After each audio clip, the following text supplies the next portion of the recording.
आज हम लोग करेंगे क्लास 11 का फर्स्ट चैप्टर है यूनिट एंड मेजरमेंट। क्या होता है बताओ? यूनिट से हम क्या समझते हैं? यूनिट से समझते हैं कि कौन सी चीज को हमें नापना है। अब जैसे आप मार्क्स को लीटर में नहीं नाप सकते। हम दुकान पे जाके बोलते हो 2 किलो चीनी दे दो, ये नहीं बोलते 2 लीटर चीनी दे दो, तो कर देता होगा कई बार, ठीक है। तो कुछ क्वांटिटी कुछ पर्टिकुलर यूनिट में नापी जाती है, ठीक है। तो यूनिट में तो हम वो चीज पढ़ने वाले हैं, अभी डिटेल में पढ़ेंगे, मैं सिर्फ एक ब्रीफ दे रहा हूँ। और मेजरमेंट क्यों इंपॉर्टेंट है?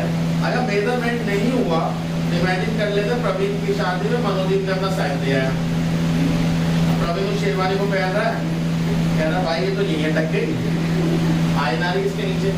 तो मेजरमेंट का इंपॉर्टेंट हो तब समझ में आएगा। काश ये चैप्टर पढ़ लिया होता मैंने, है ना, तो अभी स्टार्टिंग से पढ़ना।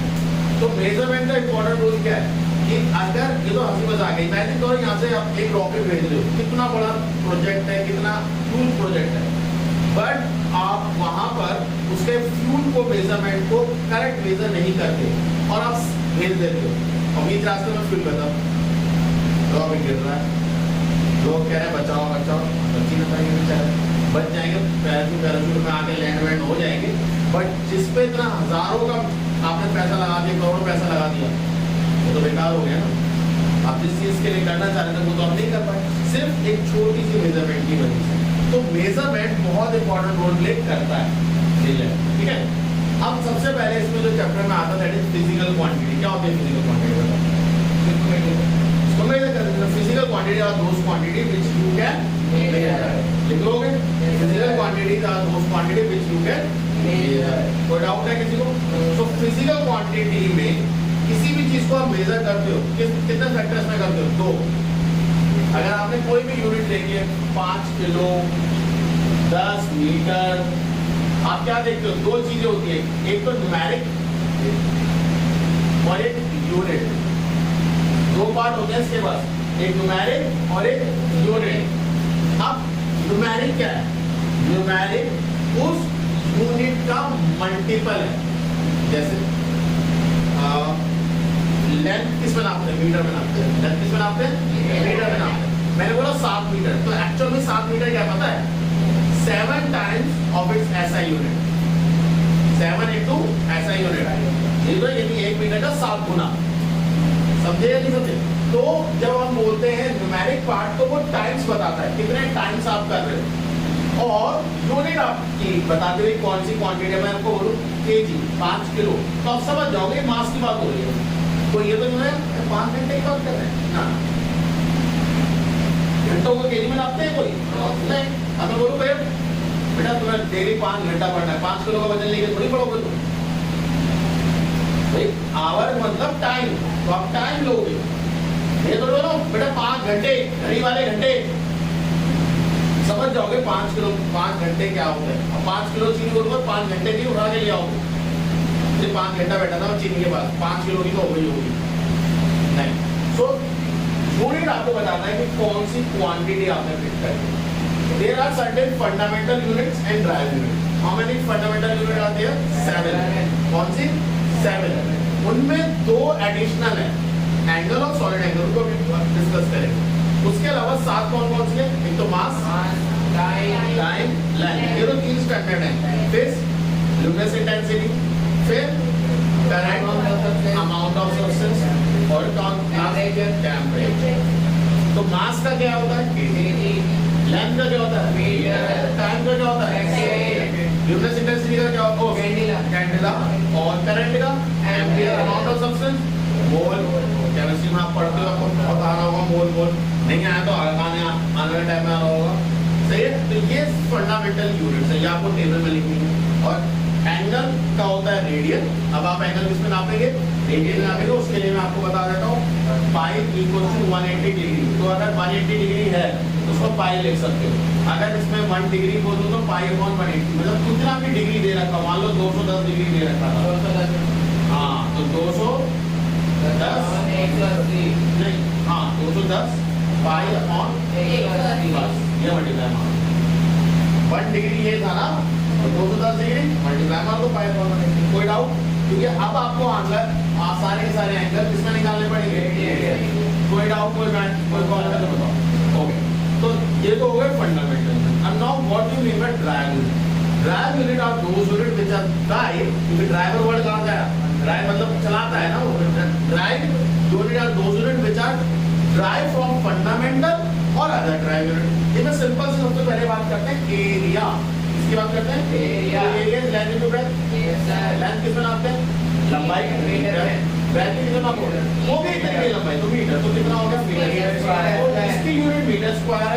एरिया इज एक ड्राइव यूनिट है। Second volume. वॉल्यूम क्या होता है? L into V into H, जो कि metre into metre into metre and cube हो जाएगा। कोई डाउट? अब हम बात करते हैं डेंसिटी की। तो डेंसिटी क्या होती है? डेंसिटी का फॉर्मूला होता है mass upon volume. Volume mass KG और ये मीटर क्यूब। तो अब देखो डेंसिटी एक ऐसी ड्राइव यूनिट है जो एक फंडामेंटल यूनिट पर डिपेंड करती है और दूसरी ड्राइव यूनिट पर डिपेंड करती है। ठीक है?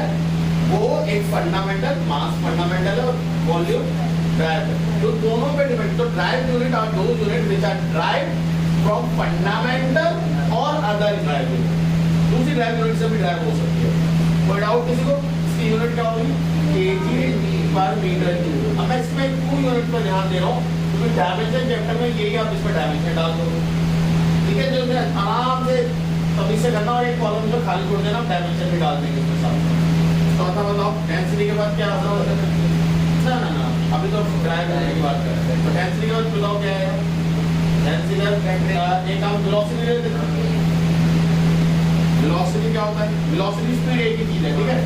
डिस्टेंस या डिस्प्लेसमेंट अपॉन टाइम। डिस्प्लेसमेंट कितना आते हैं? Metre second. तो metre per second. Acceleration velocity upon time है ना? इसमें होगा metre per second upon second, तो metre per second square. Force mass into acceleration. Mass बोले तो केजी और एक्सेलरेशन बोले तो मीटर पर सेकंड स्क्वायर। ठीक है? और जिसे न्यूटन भी बोला जाता है। अब ये स्पेशल यूनिट है, साइंटिस्ट के नेम पे रखी गई है, तो ये पूछ सकते हैं आपसे। Try 1 newton in SI system. Clear? 1 newton equal to 1 KG per metre per second square. इसके बाद एक और याद करना है जूल। जूल क्या? और जूल क्या होता है? वर्क। वर्क की यूनिट क्या? फोर्स इनटू डिस्प्लेसमेंट, मतलब केजी इनटू वो KG metre per second square into metre. तो क्या हो जाएगा? केजी मीटर स्क्वायर पर सेकंड स्क्वायर। और जिसे हम क्या बोल सकते हैं? जूल। तो वो ये पूछ सकते हैं भाई जूल को एक्सप्रेस करो। सर एक बार फॉर्मूला है ना जो एंगल वाला होता है एमडीए, तो वो F into D cos theta. cos theta की कोई यूनिट नहीं होती ना एंगल की, इसका रेशियो, तो इसलिए मैंने यूनिट में नहीं लिया F D cos थीटा। ठीक है? बढ़िया। Okay 6 energy. एनर्जी भी वर्क ही होगा, तो कोई कंफ्यूजन नहीं है। एनर्जी एम्पीयर ले लो, हाफ एम्पीयर स्क्वायर ले लो, सब में यही एनर्जी लगेगा, जूल लगेगा। प्रेशर बताओ? Force upon area. फोर्स क्या होता है? KG metre per second square. Metre square cut गया, क्या बचा? KG per metre per second square. इसे हम क्या बोल सकते हैं? पास्कल। तो कुछ स्पेशल नेम यूनिट आपको पढ़नी होगी। ठीक है? एक मिनट बताओ। हाँ, इसमें किसी को डाउट तो नहीं है? मैंने ड्राइव यूनिट में 2-4 और लिखवा दी। ठीक है? हाँ, एक पावर और लिख लो। पावर क्या होगी? उसकी वॉट होती है ना, power. Work done upon time, तो वर्क डन क्या होता है? केजी मीटर स्क्वायर पर सेकंड स्क्वायर। यही है ना वर्क अपॉन टाइम सेकंड। तो केजी मीटर स्क्वायर पर सेकंड क्यूब। इसे क्या बोल सकते हो? वॉट। इसे क्या बोल सकते हो? वॉट। तो आपसे पूछ सकते हैं जो 1 वॉट है उसे ऐसा यूनिट में एक्सप्रेस करो, तो आपको आना चाहिए। ये छोटी छोटी चीजें जो आपको पता हो। कोई डाउट, कोई प्रॉब्लम? ओके, तो पहले से नोट कर लो। तो ओके भाई, ओके। स्पीड ऑफ लाइट क्या होती है? एक्यूरेट वाली 299 बताओ। 299,792,458 मीटर पर सेकंड। ठीक है? चलो कोई नहीं। तो this is the speed of light accurate. तो स्पीड इक्वल्स टू क्या होता है? Distance upon time. अब यहाँ डिस्टेंस निकालना है फॉर एग्जांपल, तो स्पीड इनटू टाइम हो जाएगा। अब हम डेफिनेशन बना रहे हैं 1 मीटर की। तो स्पीड कितनी होती है 299,792,458। इसमें क्या मल्टीप्लाई करूँ कि 1 है, इसकी का रेसिप्रोकल इतना ही तो करना होगा, 30 सेकेंड है। तो हम क्या बोलते हैं डेफिनेशन में, बोलते हैं when a speed of light travel for 1/299,792,458 second, then it cover the distance 1 meter, and this is the standard definition of 1 meter. कोई डाउट कोई प्रॉब्लम नहीं होगा, सेम डेफिनेशन हमने और भी बहुत सारे यूनिट है सिक्लोज के डिस्टेंस की, इवन को दिखा दे रहा हूँ। पर पहले 1 एस्ट्रोनॉमिकल यूनिट 1 AU दे रखा है 1.496 into 10⁻11 मीटर, ठीक है। अब ये क्या है, average distance from god sun to earth, ये किसका डिस्टेंस है, एवरेज डिस्टेंस किसका, sun to earth, loose distance. इसी के बेसिक्स पे आप बाकी सब डिस्टेंस को मेजर करते हो, ठीक है। इसके बाद आता है लाइट ईयर। तो लाइट ईयर क्या होता है, जब एक लाइट पूरे साल डिस्टेंस को ट्रैवल करे तो कितना डिस्टेंस ट्रैवल करेगी, तो उसके लिए हम क्या कर सकते हैं, ये फॉर्मूला है डिस्टेंस 10 to 10⁸ लिख लो। टाइम कितना होता है 365.85 1/4 डे भी होता है, ये इतने डेज है, इंटू 24 कर दो, आवर हो गया, इंटू 3600 कर देना, ये सेकंड हो गया। तो अब जो आंसर आएगा वो मीटर में आएगा। सब कुछ काटापीटी करने के बाद इसका आंसर आ रहा है 9.46 into 10⁻15 मीटर, ठीक है। तो ये एक्यूरेट डिस्टेंस आ गया। इसके बाद आपको बोलेगा 1 पार्सेक जो होता है वो 3.26 लाइट ईयर है। ये रिलेशन याद रखना, 1 पार्स इक्वल टू कितना, मुझे वो किलोग्राम की भैया स्टैंडर्ड डेफिनेशन है, वो याद रखना। 1 kilogram is defined as the mass of platinum और इरिडियम का एलॉय है, जो कि आपका सिलेंडर की शेप में और पेरिस में रखा हुआ है। उसी एलॉय का जो वेट है उसको हम क्या बोलते हैं, 1 kg। उसी के मल्टीपल में बाकी वेट निकलते हैं। अगर मैं बोलूँ 2 किलो, तो जो एलॉय का वेट है उसको इंटू 2 कर दो, 2 किलो का वेट आया। उसी को जब आयरन में नापना था तो उसे एक तरफ रखा और आयरन को उसका वजन निकाल दिया।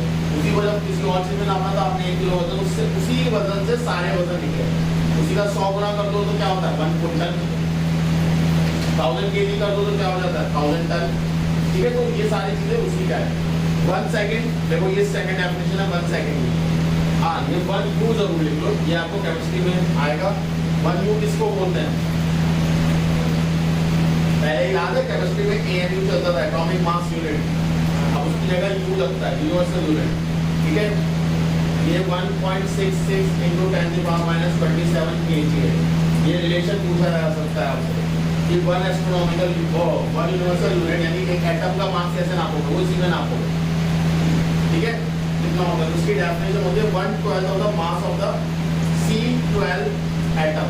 कार्बन के आइसोटोप्स होते हैं C12 C14, उसमें C12 का जो वेट होता है वो, ठीक है। बहुत सा लग रहा है मुझे पता है। सेकंड क्या है, 1 second is defined as the time travel in which cesium-133 atom complete 9,192,6,331,770 vibration in 1 atomic clock। मत पढ़ना, ठीक है, मत पढ़ना ना, बट कभी कभार होते ना टीचर्स वो पूछ लेते हैं। इसके बाद कोई ड्राइव यूनिट है और इसका प्रीफिक्स याद जरूर करना, ठीक है। प्रीफिक्स का फोटो आ जाएगा तो वो देख के कर लेना, ठीक है। ये वाली चीजें आपका 10⁻15 तक आपको प्रीफिक्स याद होनी चाहिए। वैसे 9 में ही पढ़े होंगे, जैसे 10⁻−9 क्या होता है, नैनो। 10⁻−12 क्या होता है, पीको, ठीक है। फेम्टो, फैनी, फर्मी, याद है ना ये। 10⁻−15 फेम्टो या फर्मी होता था। 10⁻15 तक देखो। हाँ भाई, डिस्टेंस को मेजर करने के 3 मेथड तो बिल्कुल सिंपल है।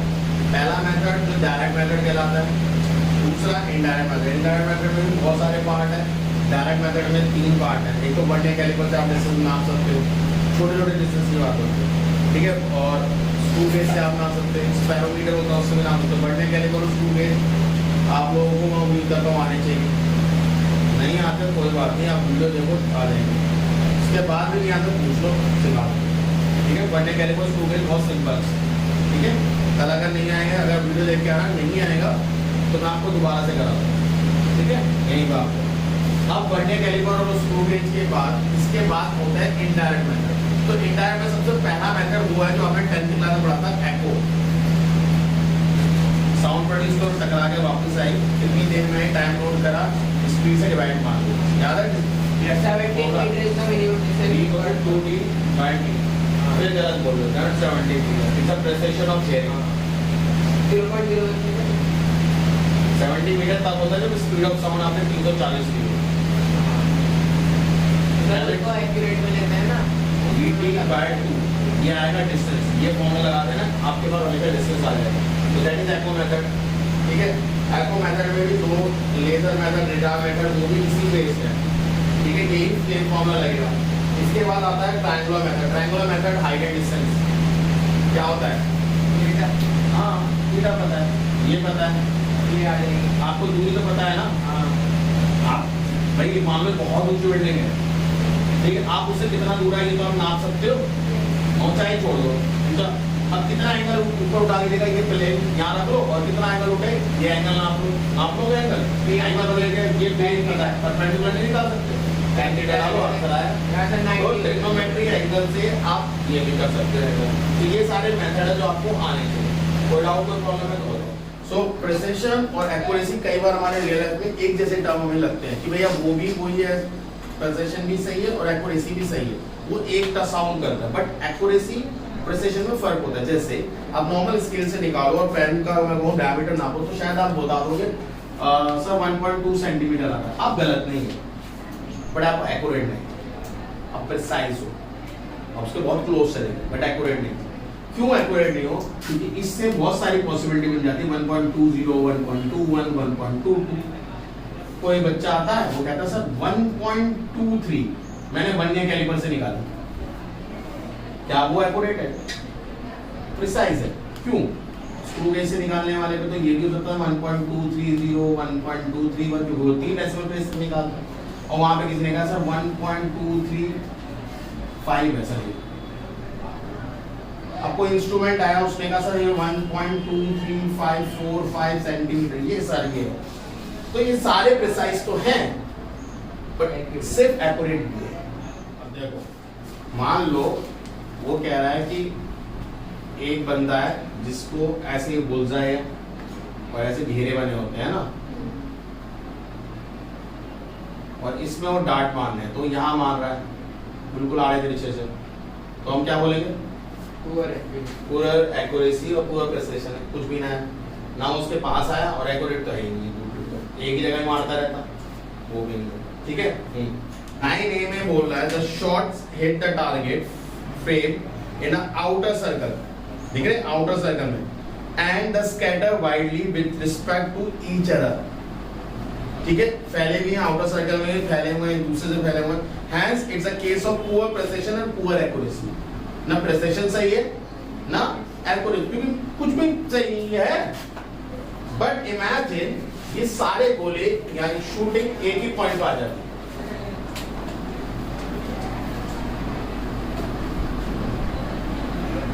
ये तो इस केस में क्या बोल रहा है, क्या मारना यहाँ था, मारा यहाँ, बट गुड प्रिसिशन एक ही जगह पे, बट सही है। समझ में आई बात नहीं है? नेक्स्ट फिगर में क्या दे रखा है, all the bullet are spot scattered, ऐसे